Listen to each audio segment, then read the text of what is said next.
자, 두 번째 시간입니다. 자, 앞 시간에는 다산과 황상이라고 하는 이 제자와 스승 사이의 이 관계에 대해서 이야기를 했습니다. 이 황상이라고 하는 사람에 대해서 다산의 아들이 적은 글을 보았습니다.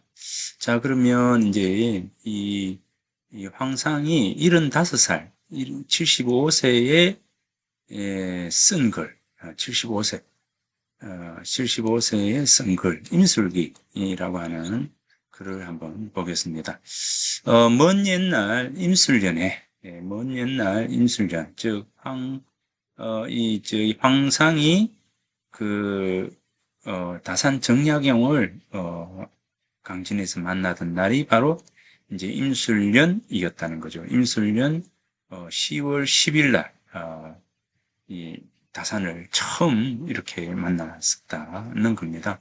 그래서 임술기에 다산을 처음 만나서 다산과 나눈 이야기, 이 다산과의 어떤 그 일들에 대해서 적은 겁니다.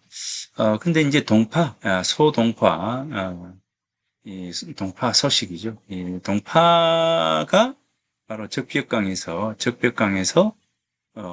배를 타고 논일었던 날이 바로 이제 임술년, 해가 임술년이었으니까 뭐 이렇게 이제 연결을 짓는 거죠. 연결을 서로 지어서 임술년에 대한 의미를 더욱더 이렇게 귀하게, 중하게 만드는 거죠. 이제 그러니까,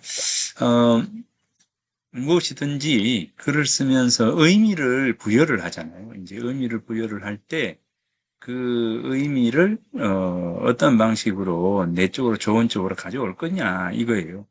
뭐, 소동파가 적벽강에서 배 타고 놀았는가 하고, 이 다산이 황상을 만났는가 하고, 뭔 상관이 있느냐, 이렇게 이야기할 수도 있는데, 이 황상의 입장에서는 이제 이 소동파가 적벽강에서 놀면서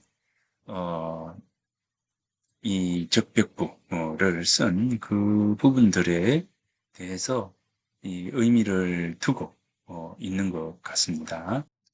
그러니까 소동파가 어떤 인물입니까?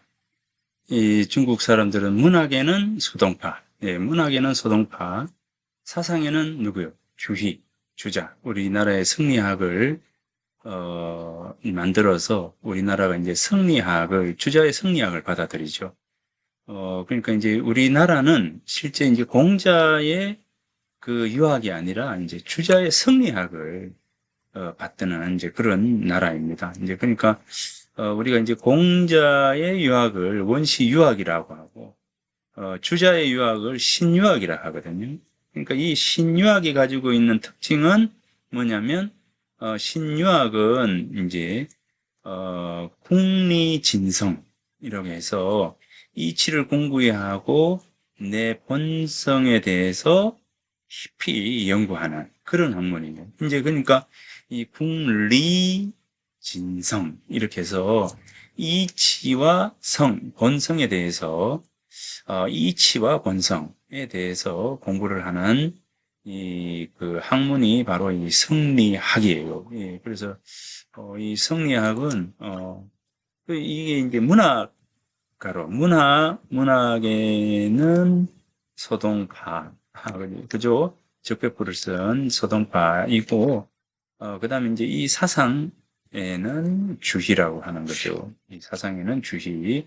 그래서 이 즉 주자가 지니고 있는 중국에서의 어떤 무게감, 이건 대단한 부분들이죠. 이제 그래서 주희가 이제 돌아가신 지 888년이 되던 해가 바로 3년 전이었던가 이제 그렇습니다. 이제 그래서 이 888년이 되던 해에 제가 이제 중국 그 주자 학회하고 공동으로 같이 이 학술 대회를 했었거든요. 이제 그래서 아무튼 이 888년이 되던 해, 그러니까 중국인들이 888이잖아요. 888 아주 귀한 그 888.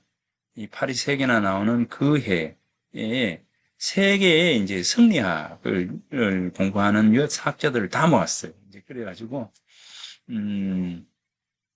주자가 태어나기는 않았는데 주자가 거처하던 그 오부진이라고 하는 오부진 무의산 오부진 무의산 시죠. 이 오부진에서 그 크게 이제 뭐 예를 표했던 기억이 있습니다. 이제 그래서 이제 그때 오부진에 가서 주자의 그 동상이죠. 이 동상 아주 크게 동상을 만들어 놓고 이 예를 표를 하더라고요.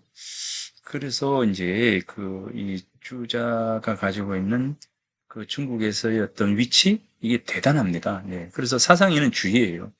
이 주의의 학문을 아까 뭐라 했습니까? 공자는 이제 원시유학, 공자의 유학을 원시유학이라 하고 주자의 유학을 신유학이다 이랬어요. 이제 그러니까 이제 이 신유학이 가지고 있는 그 사상을 이야기하는 궁극적으로 신유학은 무엇을 공부하는 겁니까? 이렇게 이야기할 때 신유학은 바로 성리학이죠.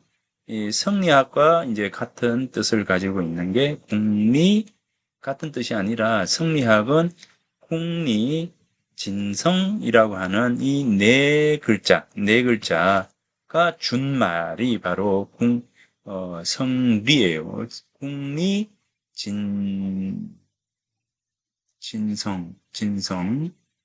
음, 자, 이 국리진성 이렇게 되죠. 국리진성. 그래서 여기에서 국리진성에서 진성 국리 요거죠. 그래서 성리를 본따서 성리학 이렇게 줄여가지고요. 이제 진성 국리, 자 국리 진성 해서 성리학이에요. 그래서 이제 이 국리 진성, 진성 국리를 우리는 뭐라고 하느냐면 바로 이 도학이다. 도에 대해서 공부하는 것이고, 바로 이 도학은 바로 주자학이다. 이렇게 이제 이야기를 해요. 그러니까 이 신유학을 우리는 성리학이다라고 이야기하고, 이 성리학은 뭡니까? 이 진성국리에 대해서 공부하는 학문이다. 그죠? 그런데 이제 이 부분을 우리는 도라고 이야기할 수 있다. 도학이다. 그리고 이거를 주자학이다. 이렇게 이야기합니다. 이제 그만큼 이 주자가 중국에서 차지하는 위치가 이제 대단한 분들이죠. 자, 그래서 이 문학에는 소동파라고 할 만큼 대단한 인물이 바로 이 소동파죠. 그죠? 그래서 이제 이 소동파가 바로 이 적벽부를 그죠? 소동파가 적벽강에 배를 타고 논일면서 적벽부를 써요. 예, 그 적벽부를 쓰던 날이 어딥니까?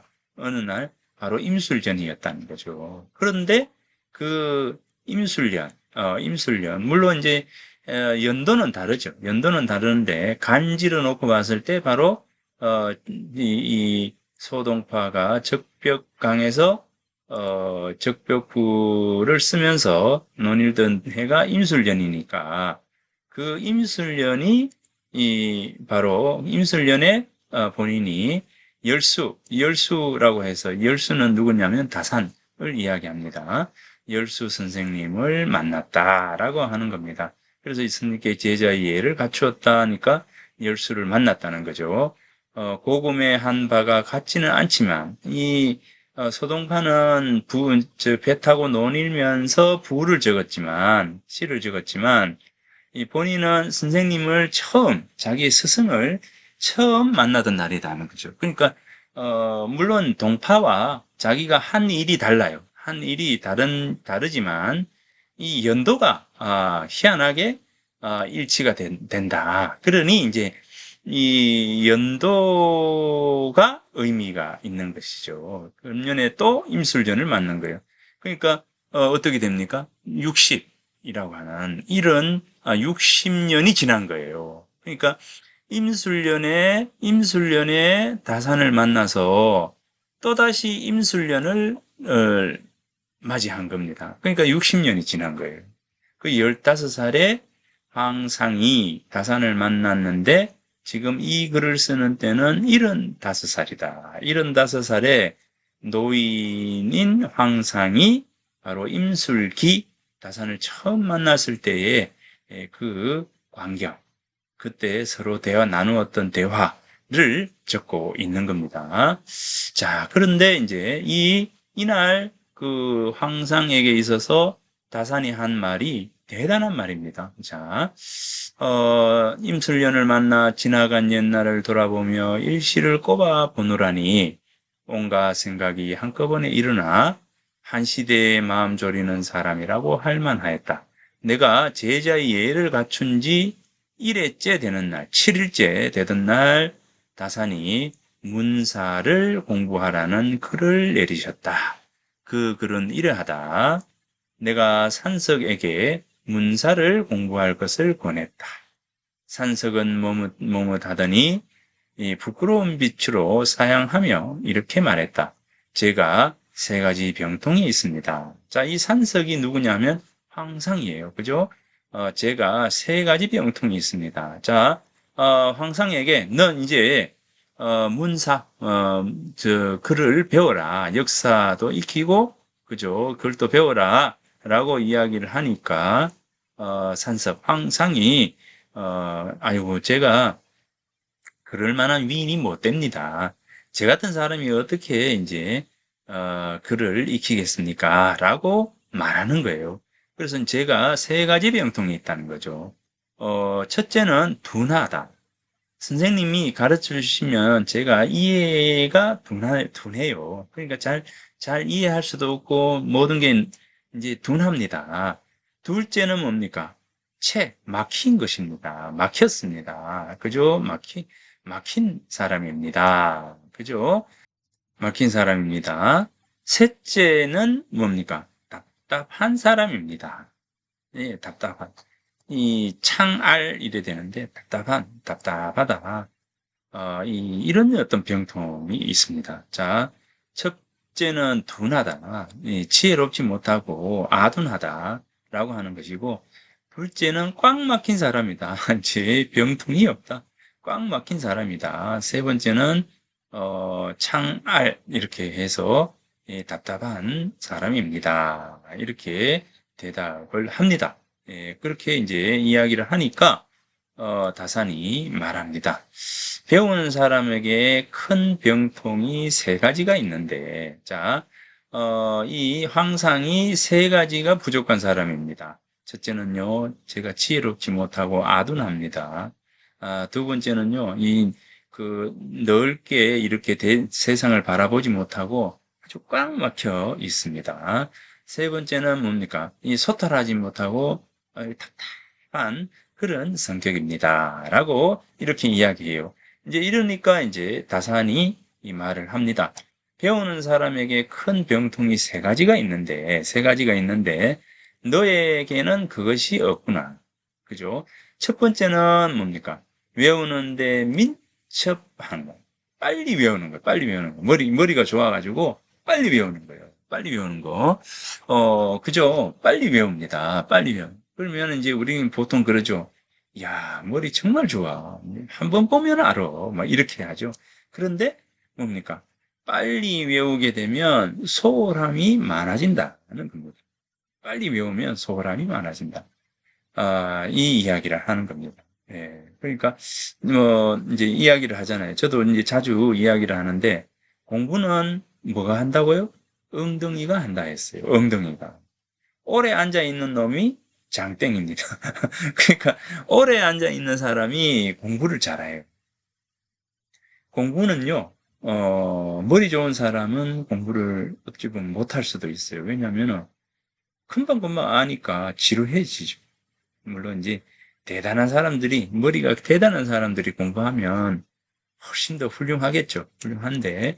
그러니까 제일 좋은 거는 뭐냐면 머리 좋고 뭡니까?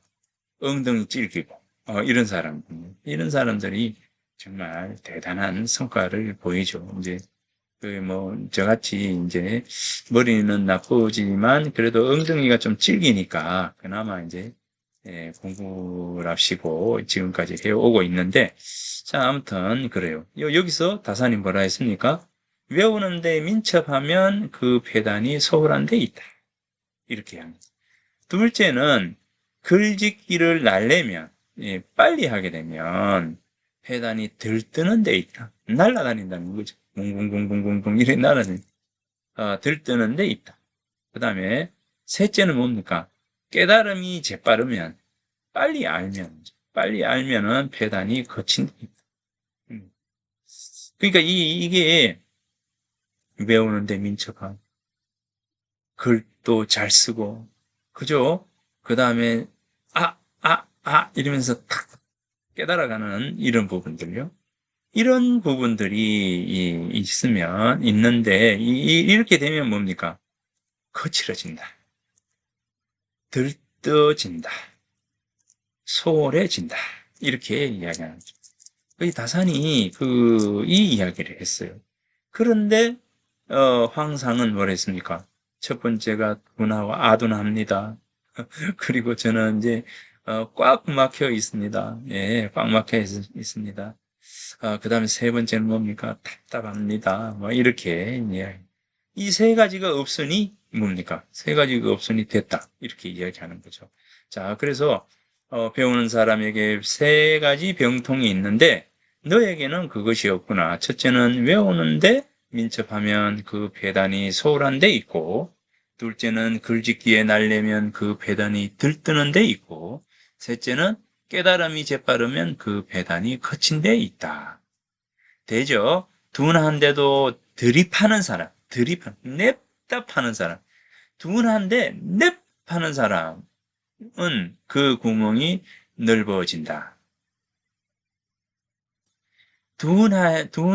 둔하니까 막 그대로 막 내리꽂아요. 한번 집중하면은 막 밤새, 의문을 가지면 끝까지 이런 사람. 그러면 어떻게 됩니까? 하면은 구멍이 넓어지죠. 자, 그 다음에 뭡니까? 막혔다가 터지면, 자, 꽉 막혀 있다가 우리가 본물 터진다 하죠. 본물 터진다 하죠. 꽉 막아놨다가 탁 터져버리면 뭡니까? 확 이렇게 나아가는 것이죠. 그 흐름이 성대해진다. 답답한데도 연마하는 사람은 그 빛이 반짝반짝 빛나게 된다는 겁니다. 뚫는 것은 어떻게 해야 할까? 자, 그렇다면 둔한데도 들이파는 거, 계속 뚫어가는 거. 뚫는 것은 어떻게 해야 할까? 첫째 뭡니까? 부지런해야 한다. 그죠? 부지런해야 한다. 냅다 파는 거예요. 계속 고민을 하고, 고민하고, 또 고민을 하고, 계속적으로 하는 것이죠. 부지런해야 한다. 튀우는 것은 어떠하냐? 부지런해야 한다. 연마하는 것은 어떻게 하냐? 부지런해야 한다. 세 개 다 부지런해야 한다는 거죠.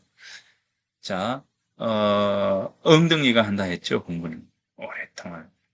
냅다 파고, 끝까지 물고 늘어지고, 그죠? 이제 그렇게 되어야 그것이 뭡니까? 내게 됩니다. 내게. 앞 시간에 학습이라 했잖아요.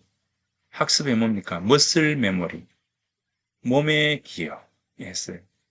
그러니까 완전히 체득이 되어서 냅다 파니까 나중에는 이게 완전히 내게 되는 거죠. 내게 된다. 자, 이렇게 하면 부지런하면은 된다. 내가 어떻게 부지런해야 할까? 마음을 확고하게 다잡아야 한다. 병심, 마음을 잡아야 되는데 어떻게? 확고하게. 자, 그래서 이렇게 하게 되면 뭡니까? 공부를 충분히 할 수 있다. 이렇게 해야죠. 그래서 이제 이 황상을 가르치기 시작합니다. 황상도 그래서 뭡니까? 다산을 스승으로 삼아서 끊임없이, 그죠? 뚫을 듯이 그렇게 공부를 합니다. 당시 나는 동천 여사에 머물고 있었다. 내 나이 15살이었다. 그죠? 동자로 관례도 치르지 않았다. 자, 관례라고 하면 성인이 되는 시점, 남자는 20살 즈음, 여자는 15살 즈음에 이제 관례를 치릅니다. 그러니까 결혼 전에 관례를 해요. 이제 그런데 요즘은 이제 이 관례가 이제 성인식이죠. 성인식이 없어졌는데 지금은 이제 이 옛날에 이제 성인식 때 바로 자를 줬죠. 예, 자를 줬습니다. 이제 그래서 자라고 하는 부분이 있습니다. 사회생활을 하는데 이제 자가 없으면 안 되죠. 아마 이때는 이 관례도 치르지 않았을 때니까 이 자가 없었을 때입니다. 아마도 이 황상의 자를 다산이 지어줬지 않았을까라는 생각을 합니다. 자, 마음에 새기고 뼈에 새겨서 감히 이를까 염려하였다. 병심확. 이 부지런해야 한다. 부지런해야 한다. 또 부지런해야 한다. 그죠? 이 삼갈근으로 이제 또 자를 지어도 될 텐데. 자, 이 항상 그때부터 지금까지 61년 동안 독서를 그만두고 쟁기를 잡고 있을 때도 마음에 늘 품고 있어. 그러니까 61년 동안 독서를 그만두고 쟁기를 잡고 있을 때도 늘 한결같이 이 다산, 즉 스승의 그 말씀을 꼭 기억을 하고 있었다. 마음에 늘 지니고 있었다. 지금 또 손에서 책을 놓지 않고 한묵 속에서 논을고 있다. 자, 손에서 책을 놓지 않고 늘 글을 쓰면서 지내고 있다. 비록 이룬 것은 없다 하지만 구멍을 뚫고 어근버근함을 틔우는 것을 삼가 지켰다고 할 만하다. 또한 능히 마음을 확고히 다잡으라는 이 세 글자를 받들어 따랐을 뿐이다. 병심확이라고 하는 이 세 글자죠. 병심확, 그죠? 마음을 확고하게 잡아라. 병심확. 예. 능히 마음을 확고히 다잡아라. 라고 하는 이 세 글자를 평생 61년 동안 75이 된 황상이 여전히 스승의 말씀을 기억하고 따르고 있다라고 하는 겁니다. 하지만 지금 나이가 75이 넘어 남은 날이 많지 않다. 어찌 제멋대로 내달려 도를 어지럽힐 수 있겠는가? 지금 이후로도 스승께서 주신 가르침을 잃지 않을 것이 분명하고 얘야 어겨서는 안 된다고 하신 말씀을 행할 것이다. 그래서 임술기를 적는다. 자, 한 번 더 마음을 다잡기 위해서 이 임술기를 적어서 한 번 더 스승의 생각을, 스승의 말씀을 적으면서 기억을 하는 거죠. 되새기는 그런 부분입니다. 예, 그래서 임술기입니다. 자, 여러분들 이 병심합 마음을 확고하게 잡는데 어떻게 잡아야 됩니까? 첫째도 부지런하고 둘째도 부지런하고 셋째도 부지런하도록 해야 된다. 라고 하는 것이고, 그죠? 이 세 가지. 첫째도 부지런, 둘째도 부지런, 셋째도 부지런이라고 하는 이 부지런할 근자를 늘 마음에 확고하게 딱 이렇게 잡고 있어야 하겠다라고 하는 겁니다. 자, 병심확입니다. 자, 이 글이 임술기입니다. 참 멋진 글이지 않습니까? 스승의 말씀을 따르던 이 황상의 모습입니다. 자, 유유라고 하는 사람의 시를 다 베끼고 감회를 얻다. 자, 보면은 장자를 등초하였고, 등초가 뭐냐면,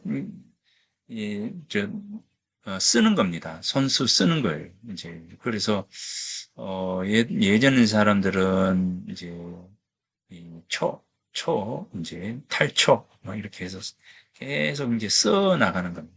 예. 써서 가을엔 여교시를 등초하느라 처녀수를 손으로 써서 얻으니 침침해 눈이 온통 감길 것 같다. 예전에 20년간 공부할 적엔 비록 저승간다 해도 따르려 했는데 못난 글씨 안 먹었음 탄식하시니 잘 못 써서 자주 눈살 찌푸리셨지. 이 다산이 이제 황상이 있으니까 조금 못나게 쓰는 모양이에요. 그럴 때는 이렇게 하셨던 모양이죠. 조심조심 적과 맞선 듯한 뜻으로. 그러니까 늘 전투하듯이 정열적으로, 열정적으로 최선을 다해서 전투하듯이 쓰는 거죠. 전투하듯이 꼼꼼하게, 반듯하게, 아주 진실되게 그렇게 글을 썼다는 거죠. 글을 썼다. 그래서 글을 쓰면서 외웠다. 이 이야기입니다. 그러니까 이 얼마나 열심히 베끼고 또 베꼈을까라고 하는 겁니다. 평소에 바둑두면 싫어했다고 편집을 다 마쳐야 시름이 멎으니 뜻은 멀고 갈 길은 길기도 하다. 궁한 선비 썩은 뜻을 혼자 웃는데 아내는 진사의 기약을 비웃는구나. 이제 이 황상이 그 실제 그 뭡니까 그 훌륭한 좋은 집안이 아니에요. 그러니까 일반 백성이 되는 거죠. 그러니 이 황상의 경우에는 관리로 나아갈 수가 없는 거예요. 그러니까 실제 공부해봤자 이런 것이죠. 뭐 그런 말 하잖아요. 공부해봤자 그거 의에 쓸모없는다고 네가 공부하냐 뭐 이런 이야기가 있는데 그것처럼 이제 황상에게는 이제 과거라고 하는 것이 멀기만 멀고 남의 일인 거죠. 그럼에도 불구하고 뭡니까 전투하듯이 공부를 했다. 몇 년 동안을 61년 그죠? 60여 년을 전투하듯이 그렇게 공부했다라고 합니다. 그러니까 임술기를 놓고 보면 그죠? 60년 동안을 임술년에 다산을 만나서 또 임술년을 맞았으니 60년이 지나는 거죠. 이제 그래서 60년을 지나는 만큼이나 열심히 또 열심히 그렇게 노력을 했다라고 하는 겁니다. 근데 이제 그 노력이 어느 정도인가?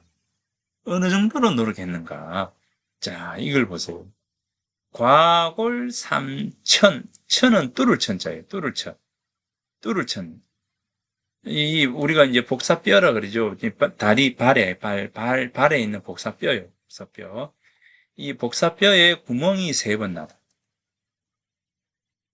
왜 구멍이 났겠습니까? 양반 다리로 앉아가지고 이렇게 앉아 있으니까 이렇게 앉아 있으니까 이 앉아 있는 복사뼈가 늘 이 방 바닥에 눌리게 되니까 이 복사뼈에 구멍이 뚫렸다는 거죠. 몇 번이나? 3번이나. 위편삼절이라고 공자께서 주역을 공부를 할 때 3번이나 끈이 끊어졌다는데 공자보다 더해요. 그렇지 않습니까? 우리 몸이 복숭아 뼈에 구멍이 3번 났다는 거죠. 진물이 나고 구멍. 그렇게 공부를 했다는 겁니다. 자, 이 과골 삼천이라고 하는 글을 한번 보겠습니다. 76의 노인은 손에서 공부를 좀 재놓지 않았다. 다리 부러진 돋보기를 코끝에 비스듬히 걸치고 끊임없이 베껴 쓰고 메모하고 정리했다. 이 베껴 쓰고. 자, 오늘 하고 싶은 말이 바로 이거예요. 자, 이번 학기 이제 여러분들에게 하고 싶은 말이 이겁니다. 베껴 써라. 메모해라. 정리해라. 이겁니다. 이제 베껴 쓰고 메모하고 정리하고 하는 이런 과정들을 계속 반복해 달라라고 하는 게 이제 이번 학기 글쓰기 시간에 우리 수강생 분들한테 하고자 하는 말입니다. 평생 그렇게 베낀 책이 키를 넘었다. 키를 넘을 만큼 많은 책을 베꼈다. 자, 어르신 그 연세에 무슨 영화를 보시려고 그렇게 열심히 공부만 하십니까? 이제 그만 쉬셔도 되잖아요. 바람도 좀 쐬시고요. 노인은 돋보기 너머로 눈길을 잠깐 주더니 다시 붓방아를 계속한다. 붓으로 계속 뺏기는 것을 계속한다. 그만두세. 누가 말리겠나. 저 고집을, 그죠? 저 고집을. 황소고집일세, 황소고집. 저 나이에 내년에는 과거에라도 나가실 모양일세? 과거. 과거 못 나간다 했죠? 신분이 낮아서 과거에 나갈 수가 없어요. 네. 그럼에도 불구하고 이 황상이라고 하는 인물이 과골삼천, 이 복숭아 뼈가 3번 구멍이 나도록 끊임없이 앉아서 파고 또 파고를 반복했다라고 합니다. 노인이 붓을 놓는다. 자네들 거기 앉게. 날 위하는 말인 줄이야 왜 모르겠나마는 그런 말은 나를 알아주는 것이 아닐세. 내 스승이신 다산 선생님께서는 이곳 강진에 귀양 오셔서 20해를 계셨네. 그 긴 세월에 날마다 저술에만 몰두하시느라 바닥에 닿은 복숭아뼈에 3번이나 구멍이 났지. 과골삼천. 그죠? 15살 난 내게 부지런하라는 3근의 가르침을 내리시면서 늘 이렇게 말씀하시곤 했네. 그죠? 그러니까 이제 그 스승의 그 제자인 것이죠. 이 다산이 과골삼천, 이 황산 과골삼천. 그러니까 이 얼마나 열심히 이 공부를 했는지를 알 수가 있는 겁니다. 이 3근, 뭡니까? 부지런하고, 또 부지런하고, 또 부지런해라. 라고 하는 이 3근의 가르침요. 자, 그래서 이제 이 3근의 가르침을 늘 뭐라고 했습니까? 병심확, 마음에 늘 확고히 지니고 있었다. 라고 하는 겁니다. 그죠?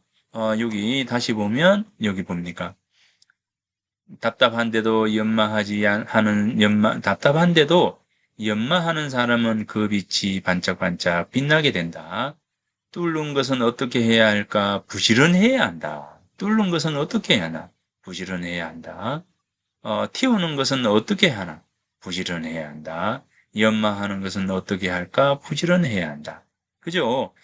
그래서 내가 어떻게 부지런해야 할까? 마음을 확고히 다잡아야 한다. 그래서 병심확이라고 하는 이 3가지, 삼근이라고 하는 부분을 통해서 병심확이라고 하는 얘기를 했습니다. 자, 그래서 여기 보면 베껴 쓰고 메모하고 정리하는, 그죠? 베껴 쓰고 메모하고 정리하는 이런 어떤 이런 과정들이 반드시 여러분에게도 꼭 필요한 부분들이다라고 하는 겁니다. 자, 그래서 15살 난 내게 부지런하라는 상근의 가르침을 내리시면서 늘 이렇게 말씀하시곤 했네. 나도 부지런히 노력해서 이를 얻었느니라. 나도 부지런히 노력해서 이를 얻었다. 너도 이렇게 해라.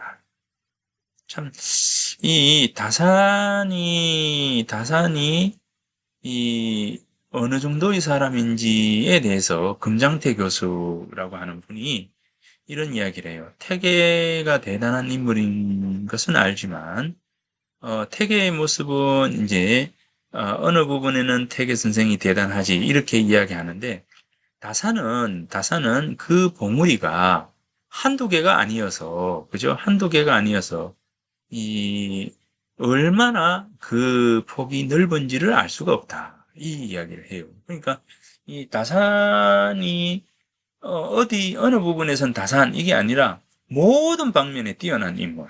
이 바로 다산이었다. 그래서 모든 방면에 뛰어나게 된 것은 뭐냐? 바로 이제 과골 삼천이라고 하는 이 과정 속에서 만들어진 부분들입니다. 예, 그래서 부지런히 노력해서 이를 얻었느니라 너도 이렇게 해라.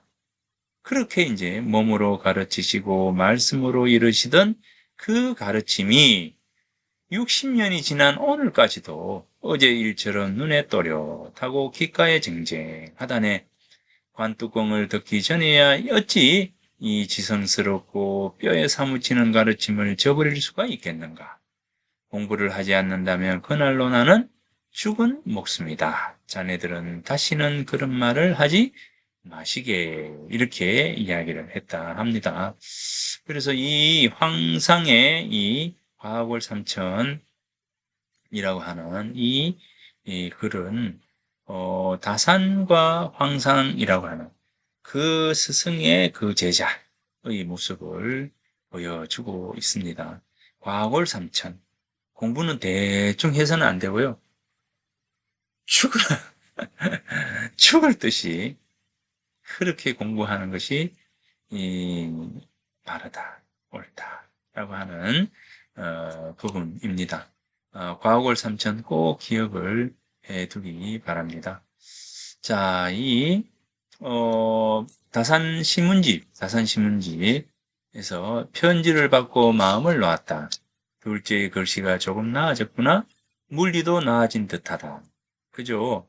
나이를 한 살 더 먹은 덕이겠지. 혹 부지런히 공부를 했는지 또 자포자기를 했는지도 잘 몰라요. 왜냐하면 자식과 떨어져 있기 때문에 18년을 이 강진에서 유배 생활을 했기 때문에 늘 편지로 자식의 안부를 묻고 자식에게 이야기를 합니다. 그런데 이 둘째의 경우에는 하규인데 이 둘째가 이제 하규인데 정하규 이렇게 되는데 이 둘째를 어디를 보내느냐면 그 뭡니까 정약전 형이 있는 정약전 유배 가 있는 곳에 보내요. 그래서 흑산도죠, 흑산도. 흑산도에 정약전이 있었는데, 둘째 아들을 흑산도에 보내가지고, 이제, 그, 이제, 인사를 하도록 그렇게 시킵니다. 그럴 때 이제 이 하규가 흑산도로 가서 이제 갔는데 어떻게 되느냐 하면 이 흑산도로 가서 처음 고래를 봅니다. 고래를 보게 되는데 이 고래가 물속에서 논이는 모습을 글로 적은 것이 있습니다. 그게 뭐냐면 부해기라고 하는 글인데 한번 읽어 보겠습니다. 네, 부해기를 이제 보면 한번 이런 이야기가 있어요. 자, 부해기 고래 5마리가 나와 논일며 멀리서 거슬러 왔다. 그중 한 마리가 하늘을 향해 물을 뿜는데 그 형세가 마치 흰 무지개 같고 높이는 100길 남짓이었다. 이 정하규, 이제 다산의 둘째 아들이 이 흑산도에 와서 처음 마주한 이 고래의 모습입니다. 고래가 논이는 장관이죠. 그리고 고래 5마리가 나와 논일며 멀리서 거슬러 왔다. 그중 한 마리가 하늘을 향해 물을 뿜는데 그 형세가 마치 흰 무지개 같고 높이는 100길 남짓이었다. 처음 입에서 물을 뿜자 물기둥이 하늘 끝까지 떠받치는 것 같았다. 하지만 도리어 옥 같은 눈이 땅 위로 떨어졌다. 햇빛에 반사되어 비치자 광채가 현란하였으니 참으로 기이한 광경이었다. 그러니까 이 처음 바다에서 고래 5마리가 논이는 모습을 보고 쓴 글이 바로 이 부핵입니다. 뜰부자, 바다해자, 기록할 기자 해서 바다에서 떠오르는 이 고래의 모습을 기록한다 해서 부핵입니다. 그래서 이 부핵이를 쓴 이 하규, 정하규가 이제 둘째 아들인데 이 둘째 아들에게 당부한 글이 바로 이제 이 글입니다. 부지런히 공부한 것인지 자포자기해서는 안 된다. 왜냐하면 부모가 계시지 않다고 해서 아버지가 곁에서 이제 챙겨주고 보살펴주지 못한다고 해서 자포자기해서는 안 된다. 왜냐하면 이 귀향을 간 이 시대의 다산의 이 가족은 어떤 상황이겠습니까? 왜냐하면 그 기독교 서학을 믿었다라고 하면 얼마나 그 이제 그 고난이 심했겠습니까? 그죠? 그래서 뭐 다 자포자기 할까 싶어 두려워하는 이 다산의 모습을 볼 수가 있습니다. 뜻을 지극히 하고 힘을 부지런히 쏟아 책을 읽고 책을 베끼고 글을 지어야 한다. 겉으로 시간을 보내면 못 쓴다. 그래서 책을 읽고 베껴라. 베끼고 또 베껴라. 이렇게 이제 이야기를 한 것이죠. 자, 배움이란 무엇인가? 다산 신문집의 아언각비 서라고 하는 글입니다. 배움이란 무엇인가? 배움이라는 것은 깨닫는 것이다. 깨달음이란 무엇인가? 깨달음이라는 것은 그릇된 점을 깨닫는 것이다. 그릇된 점을 깨닫는 것은 어떻게 한다는 것인가? 바른 말에서 깨달을 뿐이다. 그러니까 말을 제대로 해야 된다. 이 이야기죠. 그러니까 여기서 우리가 글을 써 나가는 데 있어서 계속 이제 질문을 던지고 질문에 대한 답을 찾아가는 것이잖아요. 이제 그래서, 우리들도 이제 우리들 삶에서, 계속적으로 질문을 던지는 것. 그 질문을 던지는 것이 굉장히 중요한 어떤 요소입니다. 예, 그러니, 여러분들도 질문을, 던지고, 그 질문에 대한 답을 찾을 수 있도록 하는 그런 연습들이 꼭 필요한 부분들이다라고 생각을 합니다. 자, 말을 하는 데 있어서 쥐를 가리켜 옥덩이라고 하였다가 이윽고 이를 깨닫고서 말하기를 이거는 쥐다. 내가 말을 잘못하였다. 하고 사슴을 가리켜 말이라고 했다가 이것은 사슴이다. 내가 말을 잘못했다. 그리고 이미 저지른 잘못을 깨닫고 나서 부끄러워하고 뉘우치고 고쳐야만 이것을 배움이라고 하는 것이다. 자, 그래서 잘못된 것을 잘못되었다 하고 고쳐나가는 것. 이것이 굉장히 중요하다. 자기 몸가짐을 닦는 것을 배우는 사람은 악한 일을 아무리 작아도 하지 마라 하는데 글 짓는 것을 배우는 사람도 악한 일은 아무리 작아도 하지 말아야만 배움에 진전됨이 있을 것이다. 왜냐하면 이 글이라고 하는 것은 뭡니까? 내 내면에 있던 것들이 드러나는 것이거든요. 그러면 내가 나쁜 생각을 가지게 되면 결국 글로도 그것이 표현이 된다는 것이죠. 예, 결국 이 다산에게 있어서 글 쓰는 사람이라고 하는 것은 결국 자기 스스로를 늘 이제 조심해서 스스로를 닮아가려고 하는 늘 깨달음이라고 하는 잘못된 것을 깨닫는 이제 이러한 어떤 과정들이 공부의 과정이다라고 하는 그런 말을 이제 하고 있는 겁니다.